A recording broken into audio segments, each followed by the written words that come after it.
నంద్యాల జిల్లా టీడీపీ అధ్యక్ష పదవి పోరు హాట్ టాపిక్ గా మారింది. ఏకంగా డజన్ మంది బరిలోకి దిగడంతో పదవి ఎవరిని వరిస్తుందో, అధిష్టానం ఎవరిని కరడిస్తుందో అన్నది ఆసక్తిగా మారింది. ఇప్పటికే త్రిసభ్య కమిటీ లెక్క తేల్చే పనిలో పడింది.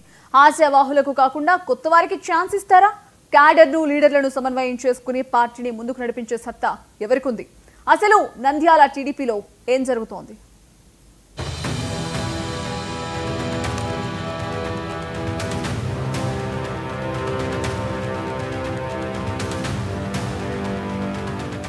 రాష్ట్ర వ్యాప్తంగా టీడీపీ అధిష్టానం కసరత్తు మొదలుపెట్టింది.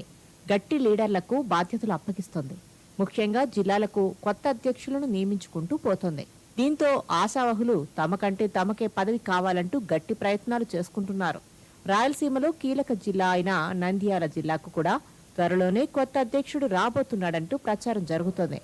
దీంతో ఏకంగా డజన్ మందికి పైగా ఆశావహులు తమకే పదవి కావాలంటున్నారట. అయితే సమర్థవంతమైన లీడర్ కోసం అధిష్టానం గాలిస్తుందట.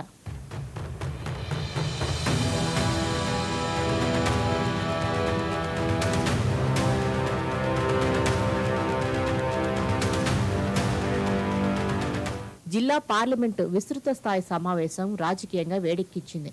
పదవుల ఆశావహులు వినతులు సమర్పించేందుకు అధిక సంఖ్యలో తరలివచ్చారు.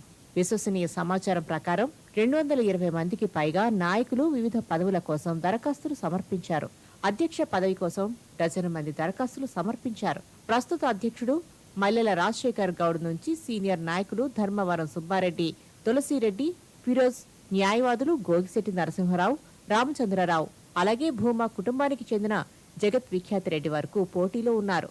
ప్రతి ఒక్కరూ తమ వర్గ బలం, సామాజిక సమీకరణాలు, ప్రాంతీయ ప్రాధాన్యతలు త్రిసభ్య కమిటీ ముందుంచే ప్రయత్నంలో ఉన్నారు.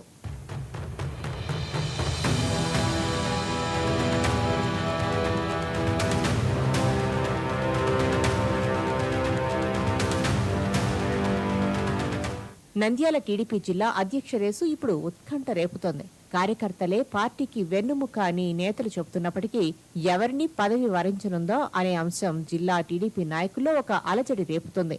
ఇప్పుడు జిల్లా అధ్యక్షునిగా ఆశపడుతున్న 11 మందికి కాకుండా కొత్త వారికి కూడా అవకాశం ఇస్తారా, లేదంటే వీరిలోనే ఒకరికి ఈ పదవి వస్తుందా అనే అంశంపై జిల్లాలో పెద్ద చర్చ నడుస్తుంది. త్రిసభ్య కమిటీ తుది నిర్ణయం ఏం తీసుకోబోతుందో అన్న దానిపై అందరి చూపు నెలకొంది.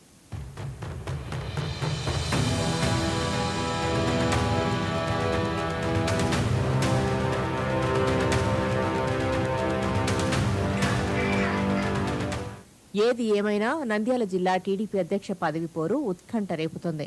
డజన్ మంది బరిలోకి రావడంతో ఎవరికి పదవి ఇవ్వాలో, పదవి అందని వారిని ఎలా బుజ్జగించాలో అని అధిష్టానం చూస్తున్నట్లు తెలుస్తోంది. ఇక అందరి చూపు త్రిసభ్య కమిటీ వైపు మళ్లింది. ఏం తేల్చుతారో చూడాల్సి ఉంది.